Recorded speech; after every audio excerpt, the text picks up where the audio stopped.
Olá, irmãos seminaristas, eu sou a Mariane, faço parte da família Seminário Caseiro e hoje eu vim aqui para falar um pouquinho desse livro, Simplesmente Crente por uma Vida Cristã Comum, do Michael Horton.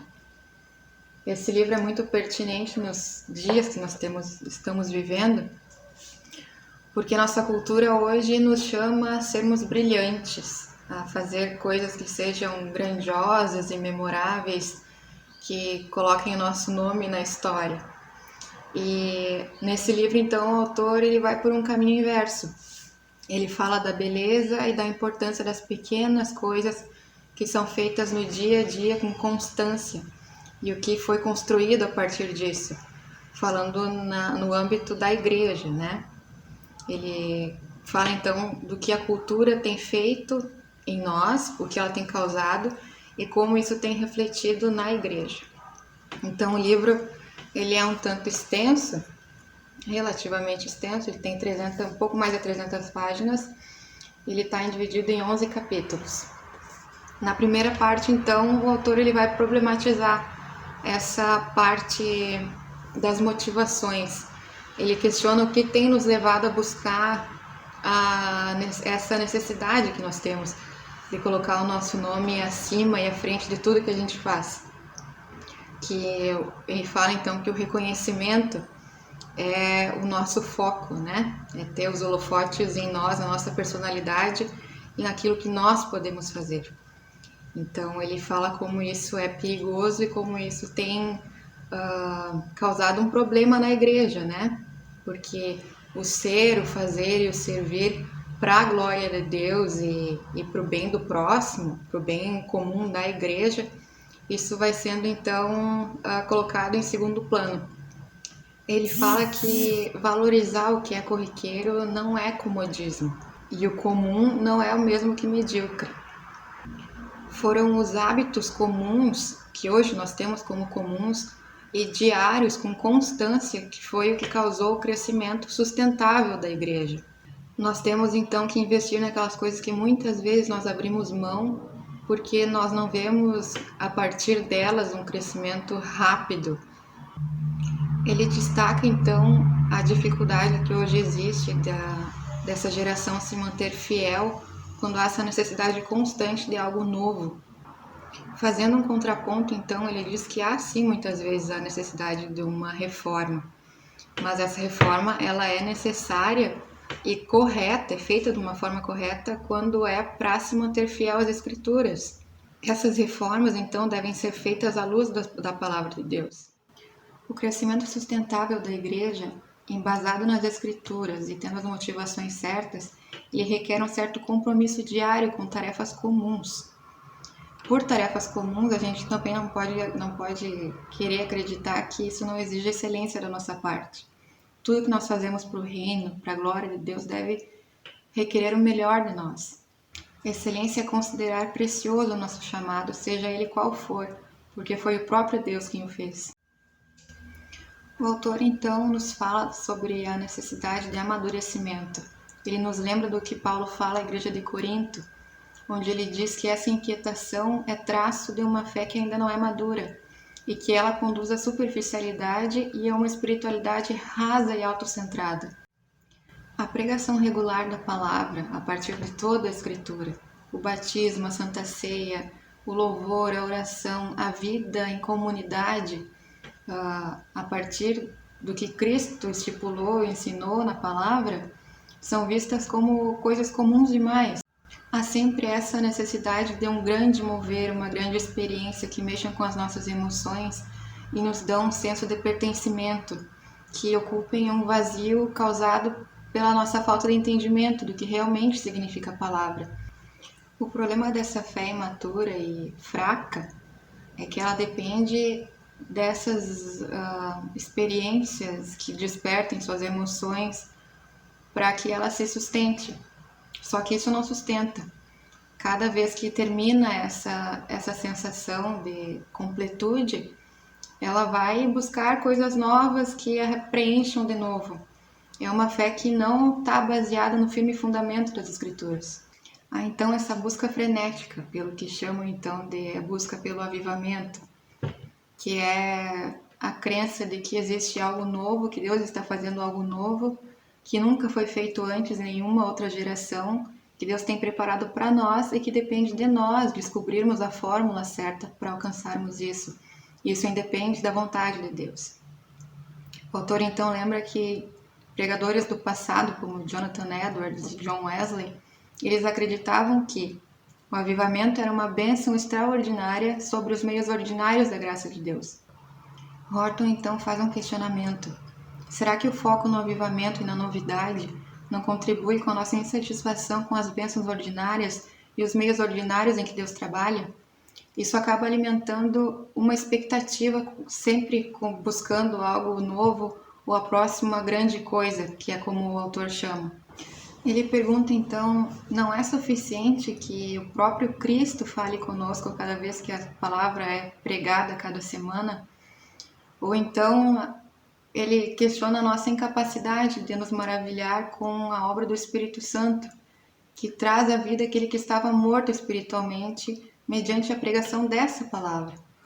Diante dessa inquietação e dessa insatisfação com a mensagem do Evangelho, que é simples, mas que tem poder para salvar e transformar o que estava perdido, o pragmatismo passou a ser a norma. Tudo que foi feito até aqui, o passado e o presente, devem ser esquecidos. É esse modo de pensar que nos tira da pregação e da exposição fiel das Escrituras, também nos liberta da responsabilidade pela vida dos nossos irmãos e pela vida em comunhão com os nossos irmãos. Nós esquecemos que foi através dessas coisas, da pregação da palavra e da comunhão com os santos, da edificação através do dar e receber dos dons que foram divididos entre nós, que a igreja chegou até aqui. Ela pode ter crescido pelos padrões modernos de uma forma lenta, mas foi um crescimento constante e na mesma direção. Esse desejo de realização e de lutar por algo ousado foi algo que foi essencialmente dado a nós por Deus, mas que foi comprometido na queda. Então o foco, que era glorificar a Deus e o bem do nosso próximo, mudou. Agora o foco somos nós mesmos. Deus e o próximo passaram a ser simples agentes na nossa busca por autorrealização. Como resultado, então, dessa ambição egoísta, em que os meus desejos e as minhas necessidades são colocadas acima de tudo e de todos, foi criada, então, uma tensão entre o eu e a comunidade. Enquanto a minha ambição me impulsiona para frente, para atingir grandes coisas e ter grandes experiências, a comunidade me prende, porque eu tenho o dever de cumprir com as minhas obrigações ordinárias e diárias na igreja. Então isso limita as minhas potências. Na tentativa então de despertar essa ambição egoísta, as pessoas são colocadas diante de figuras históricas ou até mesmo contemporâneas que tiveram sucesso segundo seus padrões terrenos e fúteis e efêmeros. Mas então o autor vai questionar no trecho do livro assim: que mensagem seria dada ao nosso grupo de jovens se, ao invés de convidar aquela estrela gospel, recebêssemos um casal casado há 45 anos para conversar honestamente sobre os altos e baixos do crescimento junto a Cristo? O que aconteceria se levantássemos esses exemplos ordinários de serviço humilde e fiel acima das histórias de sucesso mundano? O que aconteceria se ouvíssemos mais aqueles que são simplesmente crentes? Tem um capítulo do livro que eu acredito que resume muito bem, pelo menos essa primeira parte do livro, que o autor discorre então sobre os conselhos de Paulo a Timóteo e deixa claro que há uma diferença qualitativa nos seus ministérios, considerando que Paulo teve um ministério extraordinário, desde o seu encontro com Jesus, a sua vida, tudo foi fora do que era normal para aquela época. É muito importante considerar também o tempo e o contexto que Paulo e os outros demais apóstolos viveram. Naquele tempo estavam sendo colocados os alicerces que fundamentaram a igreja, que fundamentaram a fé que hoje nós professamos. Então tinha um motivo para a igreja crescer tanto e tão rápido.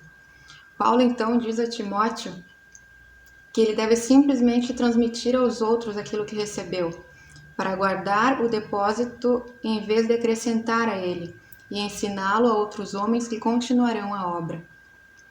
Diferente dos apóstolos, Timóteo não foi chamado imediatamente e diretamente por Jesus Cristo, mas mediante o ministério de uma igreja. Ele é subordinado ao presbitério que o ordenou. Timóteo não é apóstolo, ele serve na vanguarda do ministério ordinário que continuará depois do extraordinário ministério dos apóstolos.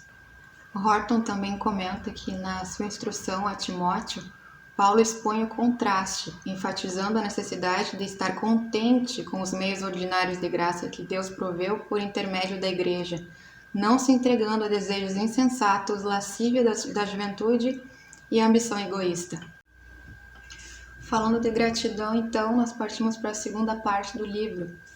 Michael Horton vai dizer que essa ambição egoísta e essa inquietação, essa busca por algo maior, pela próxima grande coisa, por uma grande experiência que vai mudar as nossas vidas, isso é fruto de um coração que está descontente, que não encontrou na palavra o suficiente para dar um sentido para a sua vida.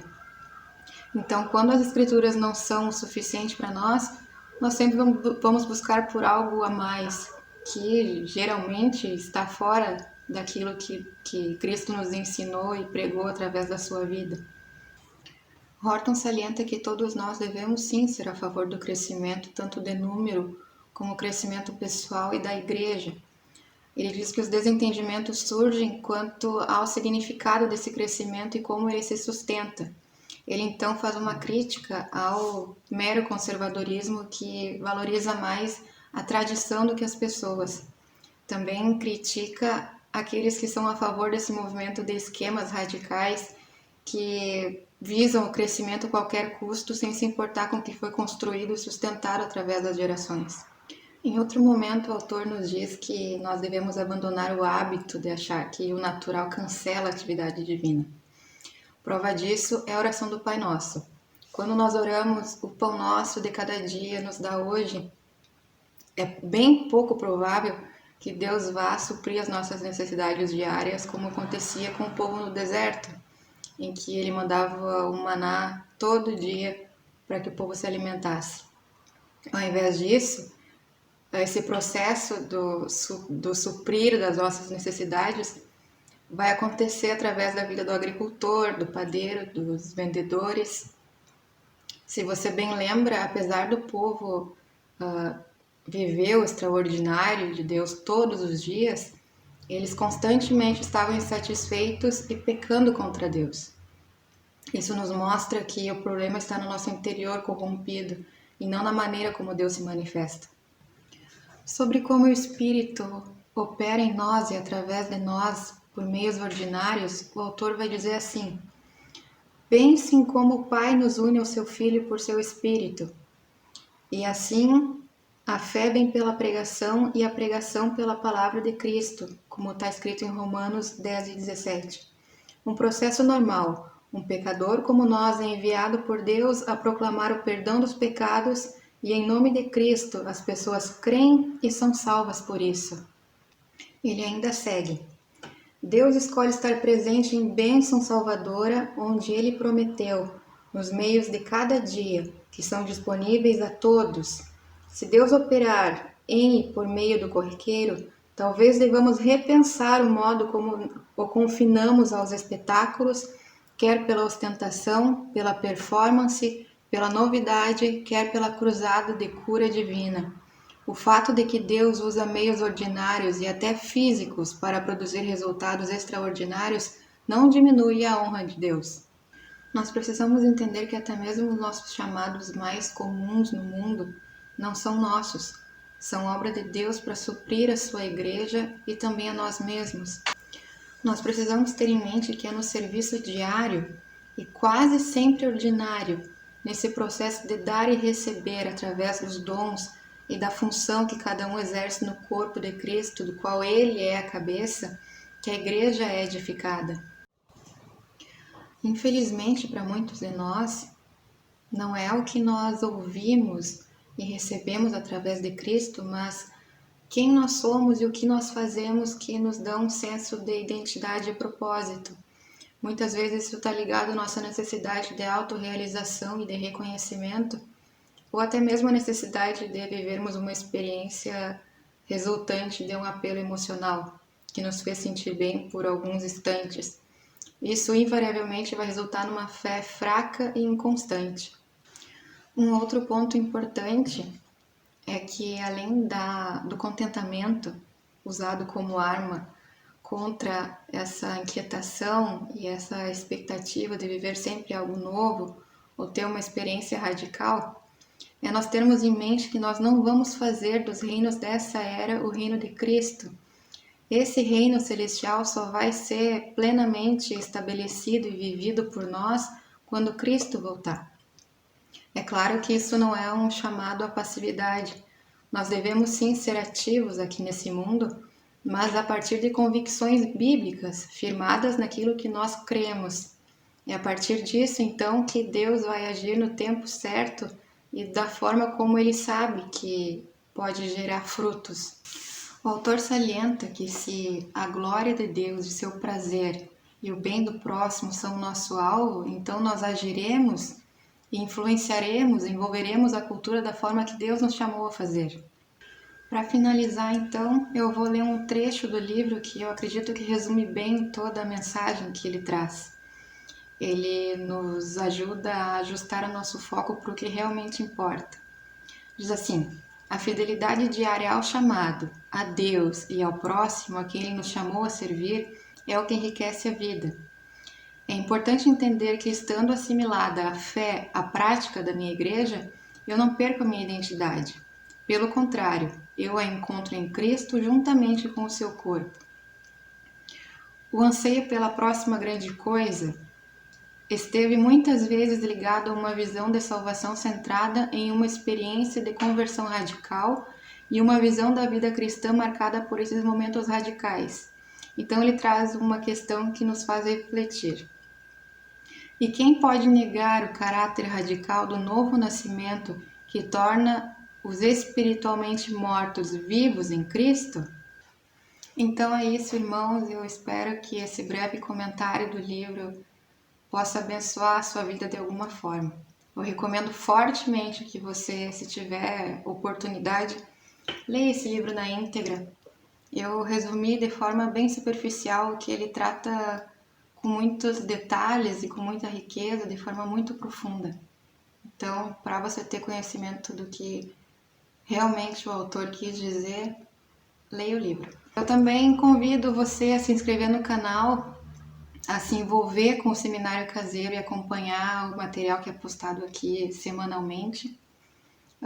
Se inscreve, ativa as notificações. Eu acredito que o canal do Seminário Caseiro, assim como todo o projeto, ele ilustra muito bem o que o autor fala no livro, porque o Seminário Caseiro nada mais é do que um grupo de crentes que se reuniu para servir uns aos outros conforme os dons que cada irmão tem, conforme as suas capacidades.